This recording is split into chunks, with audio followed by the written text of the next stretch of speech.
This is the CRE Weekly Digest by LightBox, a firm transforming the commercial real estate landscape by connecting every step of the CRE process with comprehensive tools and data. I'm Martha Kocher with our experts Manus Clancy and Dianne Crocker. For the last week of January, the Fed stays put on interest rates, with Chairman Powell saying there's no hurry to adjust, and a fresh GDP print showed that the economy is still growing, albeit slower than expected. But much of the focus for investors was on assessing the impact of an AI disruptor, DeepSeek. Manus, the Fed decision was really no surprise, but the AI news did temporarily freak out the market. It was a bit of a strange week. It did feel that way, where there was a lot of volatility. Things went up and down very severely over many of the sessions during the course of the week, but we ended up with no change. It felt like the old Talking Heads song, Road to Nowhere, that even though every day felt either exuberant or painful, we ended up in the same places where we started. The DeepSeek was obviously the most impactful news this week. It was quite strange because I started seeing reports about it over the weekend, and the news was not brand new. It had been out for about a month, but it seemed to take a life of its own over the weekend. And I remember reading it thinking, wow, I can't believe this hasn't freaked people out yet, that this is out there. And then I wake up Monday morning and see that the NASDAQ is down 3.5% and NVIDIA has lost 17% of its market value, 600 billion shaved off its market cap. So for those that don't know and are kind of jumping into the story, having not read the first three chapters, the markets had been exuberant around companies like NVIDIA, AMD, and others, thinking that the need for AI chips was going to be enormous.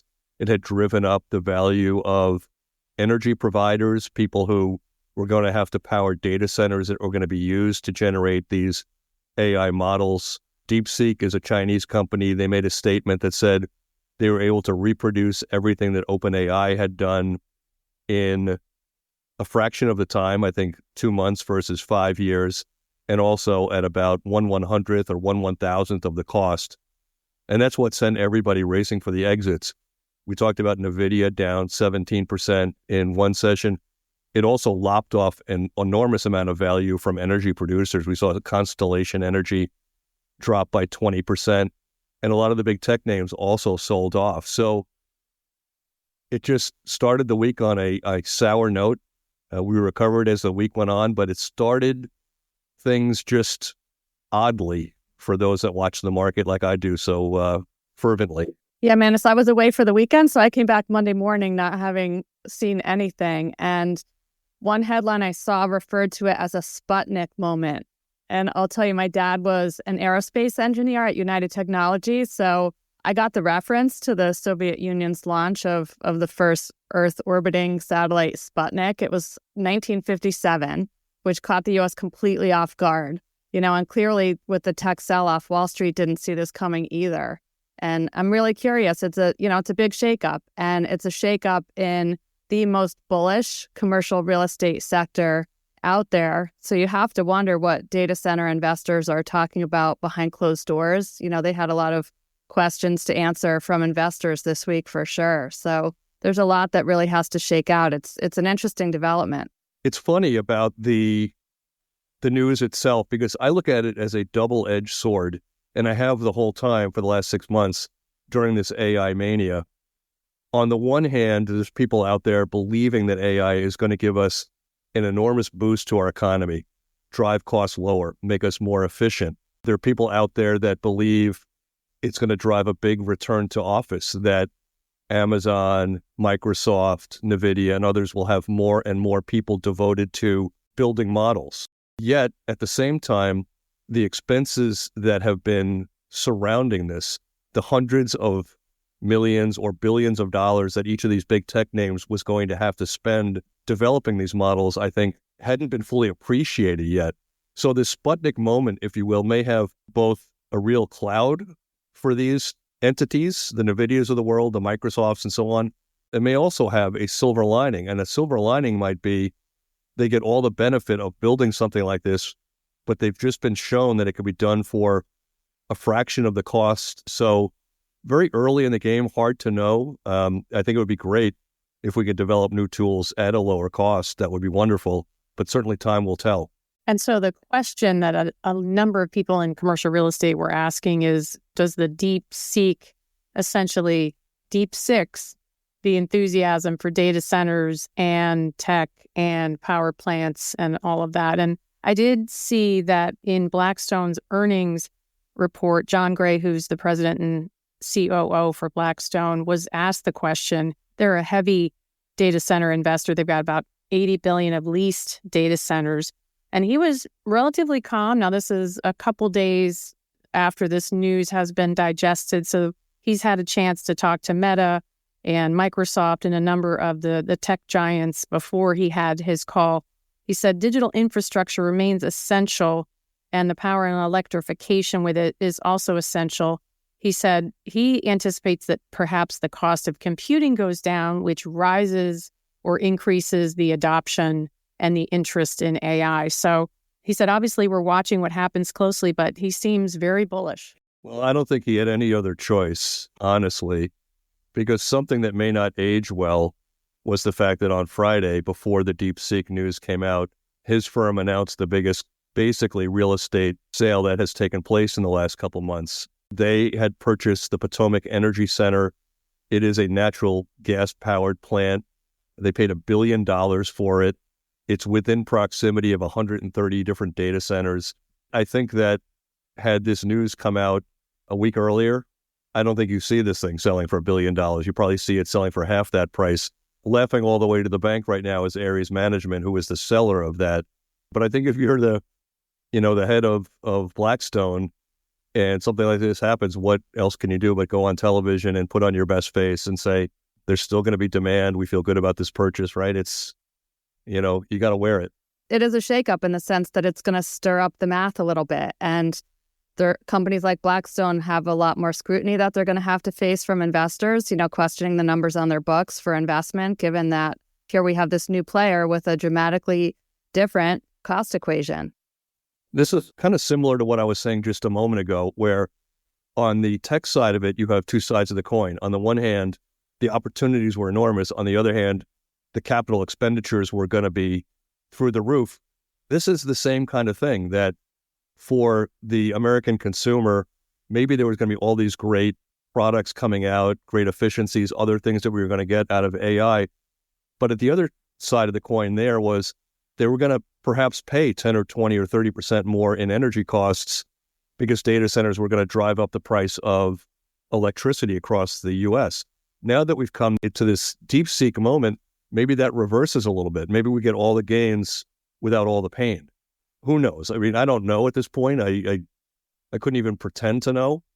But for all of this AI stuff, there's two sides of the argument in many different segments. And I think it's going to take a long time for this to really play out for us to know what the potential is and what the cost is. And what does it mean for all those plans to reopen nuclear power plants? Indeed. I think at this point, everybody takes a time out and says, we got to figure out where the dust settles. And let's not forget that, this is just a report from DeepSeek. None of this has been vetted, validated, proven that their cost was as low as they've claimed. I think everybody's going back to the chalkboard right now and trying to figure out where do we stand after this news. Manus, Dianne, I do want to step back a little bit and talk about the Fed decision and the impact to commercial real estate. Clearly, the decision yesterday was not a surprise that the Fed is tapping the brakes. I think the Fed probably took some heat, maybe from you, Manus, and others, that the initial 50 basis point cut in September was maybe too much. It's obvious, they're going to be circumspect about lowering rates too quickly. And the last thing that they want to do, and everybody's worst case scenario would be if they lower them too quickly and then have to raise them again if inflation starts to spike.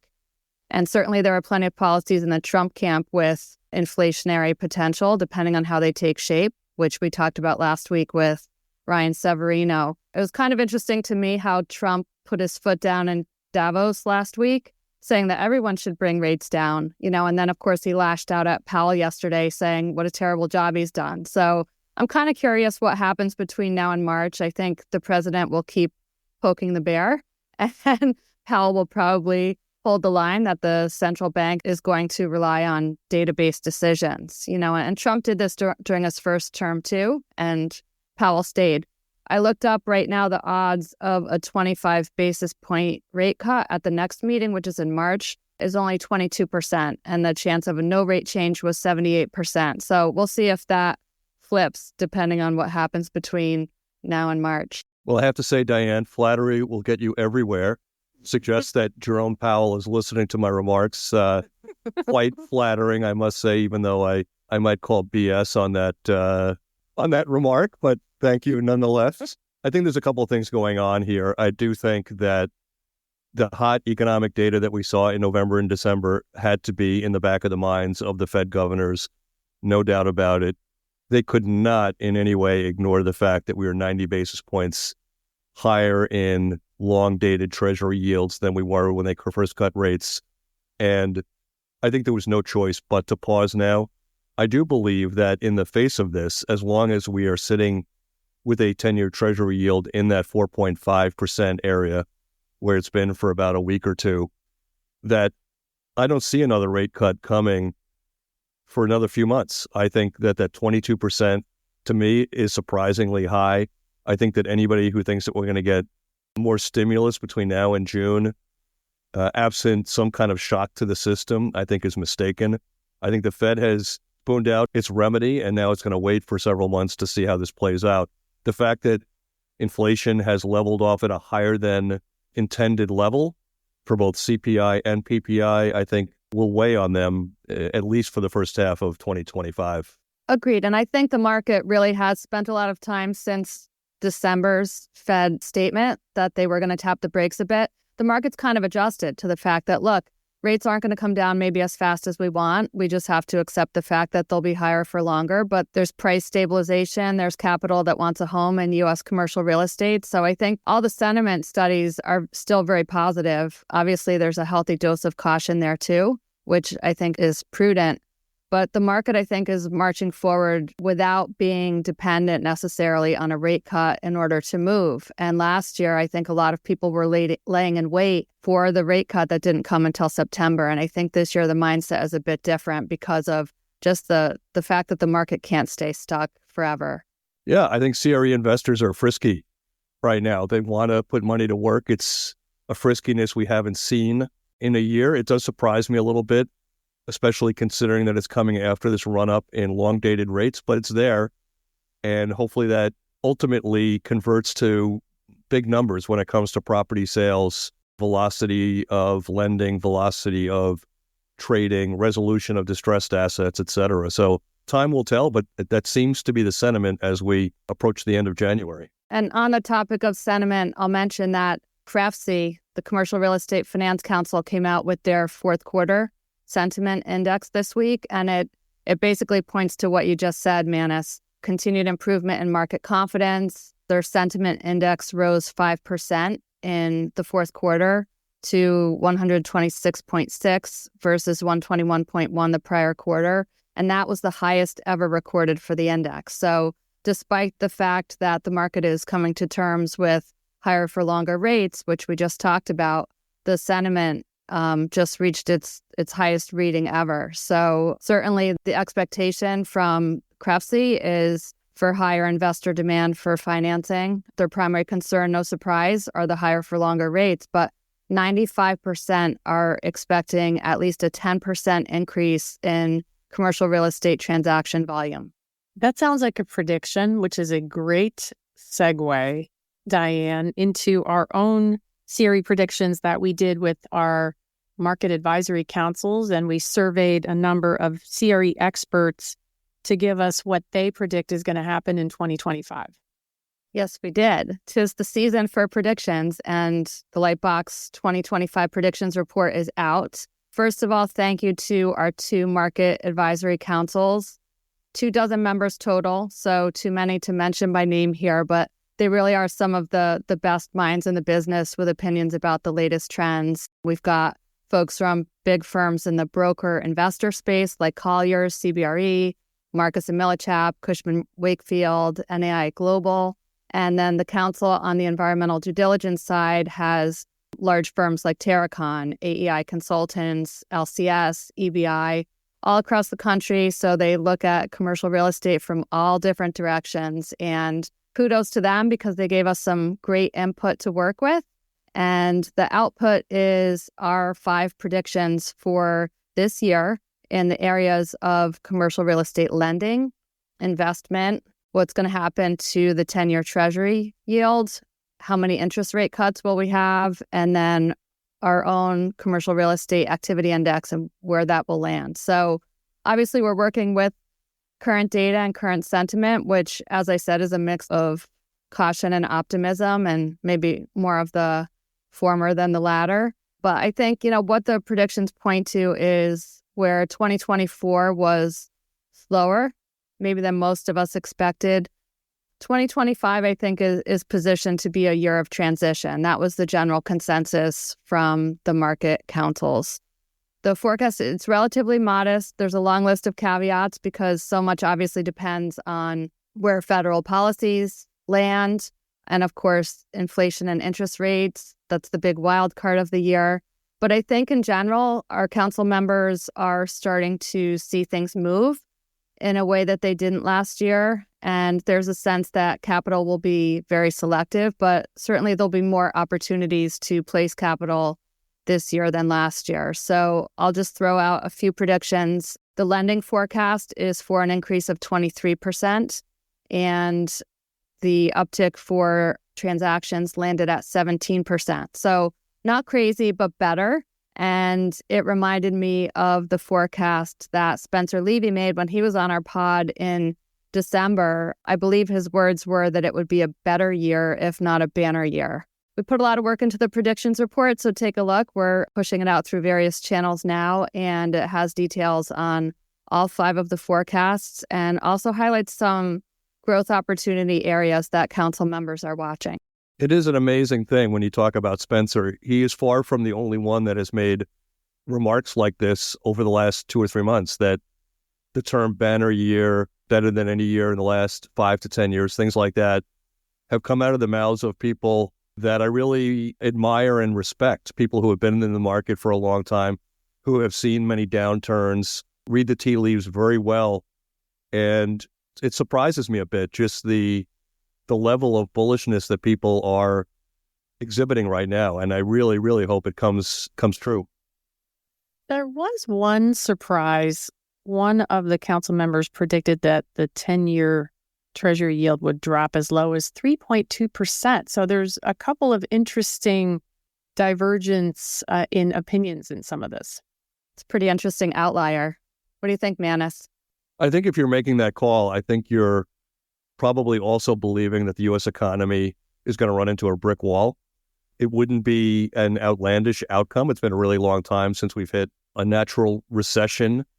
Growth has been really steady in this country for a long time. We haven't seen that spike in unemployment or that real decline in GDP other than during the COVID period. So eventually that will catch up to us. And perhaps this participant is thinking that. And who knows? I mean, it's someday that recession is going to come. And the report is a pretty lengthy one. It's about 20 pages long. If you want a copy of that, just reach out to us at podcast@lightboxre.com. We'll send you a free copy of that. Just give us a shout. Our Did You Know takes us to environmental data and the 2024 top growth markets. Yes, the fourth quarter snapshot report for Phase 1 environmental site assessments has a list of the top 10 metros that were the fastest growth metros in the U.S. for environmental due diligence last year. And, I've been through the market through several cycles at this point, and it's always interesting to me to look at the output from the scorekeeper model to see which metros are outperforming the industry benchmark, because it's kind of an early indicator of where lending and investment is starting to ramp back up, especially during recovery periods. So the winners for 2024's top growth markets for Phase 1 environmental site assessments were Atlanta, Las Vegas, where you just were, Manus, and Dallas. And Dallas and Atlanta are also the 4th and 5th biggest Phase 1 ESA markets in the U.S. So they've got a combination of strong growth and high activity versus the rest of the top 10, which were mostly smaller secondary metros like Charlotte and St. Louis. And 6 of the 10 were in the Sun Belt. So the Sun Belt is definitely where all the cool kids are focused in the investment world. Let's shift into transactions, and we're first going to talk about retail.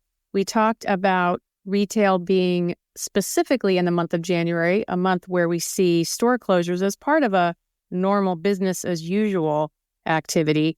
But we saw a couple of interesting stories that are in a different direction in terms of development.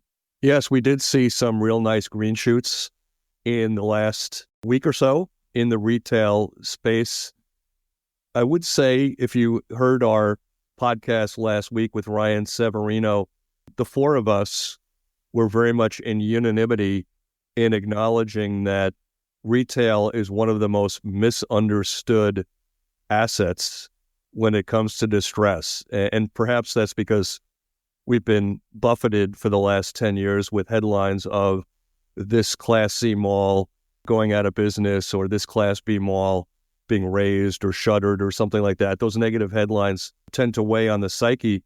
But we pointed out that when you look at retail, when you look at grocery anchored or strip malls or non-mall shopping centers, they do very well. And even within the mall space, you find some developers like Simon Properties really leaning in and starting new projects to develop what I would call not even Class A malls, but really Class AA or AAA malls, where they come in, they combine retail with a lifestyle center with maybe some multifamily housing as part of it. And these things have been the equivalent of those really high-end offices that people are putting up in New York and other places now, that if they're full of nice restaurants, if they're amenity full, not a food court-oriented dining experience, they tend to really attract investment capital and high valuations. And we saw a couple stories like that this week. The first one I'll talk about, Simon Property purchased a site in Nashville where it plans to build a mixed-use shopping center. This will be their third new development in that Nashville MSA. It will be called the Nashville Premium Outlets, located near Interstate 65 and 840.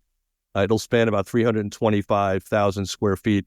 I have the highest respect for the guys at Simon. I have to say, it just seems like they push all the right buttons. And this is another case of them maybe running against the tide here, that they're saying, while everybody is racing away from retail or clutching their pearls, they're going to put money to work. Another story from Simon this week that perhaps you saw, Martha and Dianne, they're going to refinance the big Houston Galleria in a CMBS single asset financing. That financing, if I'm not mistaken, is going to have a $1.2 billion issuance number, which means the property itself is probably valued now at about $1.8 billion or $2 billion, something like that. And it just goes to show that not all malls are created equal. There are distinctions between them. And Simon, along with Brookfield via the old GGP name, and others are capitalizing on this desire for the American consumer to really have that high-end mall experience still, 75 years after the first mall opened in the U.S. Yeah, it's true. And I want to mention a piece that I saw this week on LinkedIn. It was published by Greg Katz. He really spoke to the same message, Manus, that we talked last week about with Ryan Severino. He really wanted to present the glass half full kind of viewpoint of retail, and that all the rampant headlines about store closings and all the doom and gloom don't really tell the full story. He's definitely glass half full, which we talked about last week, and he pointed to, look, retail vacancies are low, retail demand is surging. To the point you just made, there's certainly demand for high-end shopping centers if they're in the right markets. And the two stories that you just pointed out showed that, these investors and developers are so confident that they're breaking ground on not small shopping centers. The first one that you mentioned, 165 acres is, that's not a small shopping center. You have to have a lot of confidence to move forward with something like that. But, the point that Greg made that he felt is lost in the news is when you have this wave of store closings, there's no shortage of competition from other retailers for a lot of them who are moving in. And that high level of demand for space really says everything. And he called it the circle of life, as the strong in retail replace the weak, and that the ones that are closing are the firms that are these tired chains, that really have been on the brink even from the years since before COVID, and they never really adapted, and now they're paying the price, and newer retailers are happy to come in and take their space. Okay, let's shift into office. And Manus, once again, I'm going to cue music. This time it's going to be Frank Sinatra as we go to Chicago. For those that are not fans of old crooners, Frank Sinatra, one of the staples on his tours when he was touring back in the 60s, 70s, and maybe even 80s with Chicago, my kind of town. So we put out a piece this week, which we're happy to share with anybody. If you want to reach out to us, please do so, which talks about the sheer volume, along with some statistics of the office sales that we've seen in Chicago over the last, I would say, 6 to 9 months, something like that. It's a constant refrain from me that even though the values are off enormously in places like San Francisco and New York and Chicago, there's an awful lot happening. And I'll briefly sum up what we saw. We highlighted 21 separate sales that have taken place in the last 9 months that represented high-end-ish sales in the Chicago region for office or mixed use that had a heavy office component to it. There were far more sales than that in our database, but we try to focus on the ones that were CBD with several hundred square feet of space. And our findings, I'll go through the 3 big ones. The first is that the sales purchase prices have really coalesced around $75 a square foot. If you look at the 21 sales that we highlighted in this particular piece, the average sales price was $75 a square foot.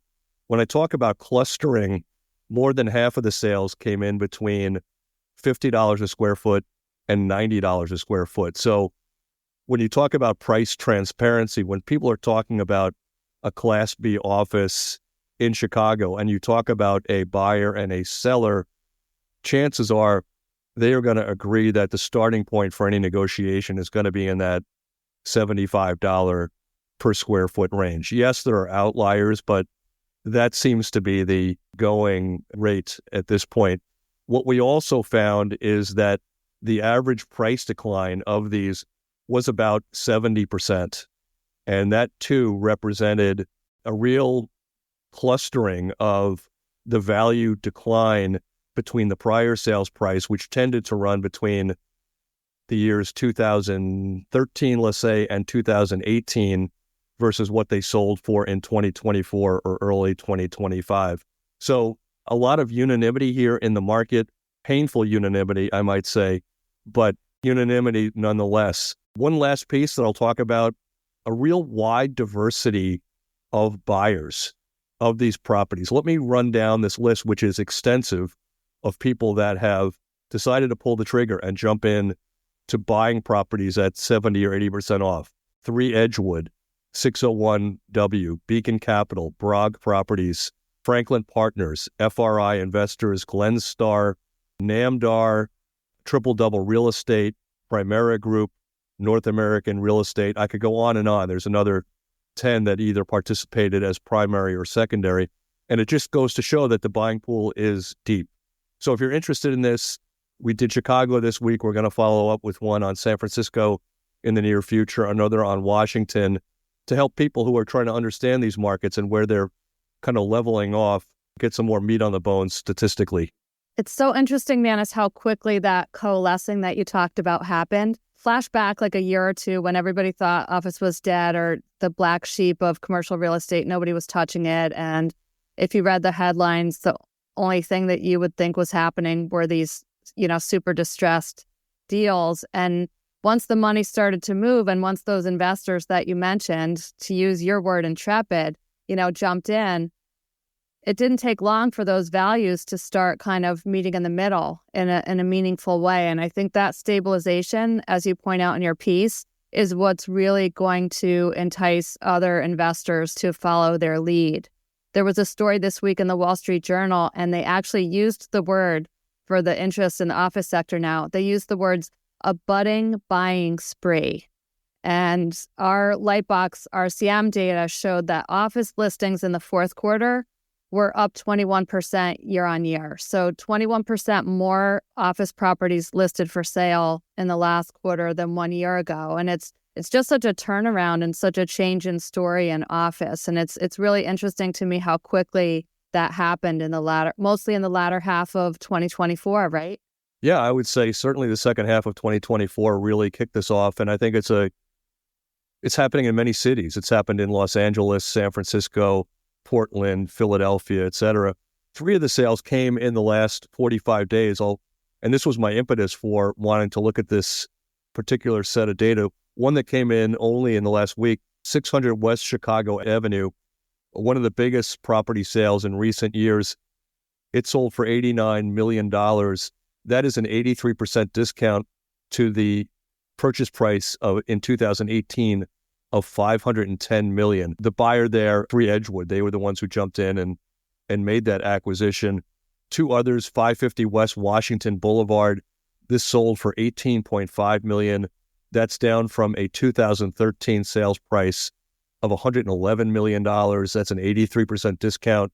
That sale came in early January. The buyer there, Bragg Properties. And then lastly, 303 East Wacker. That went for $63 million, down from $182 million in 2018, a 65% discount. And the buyer there was 601W.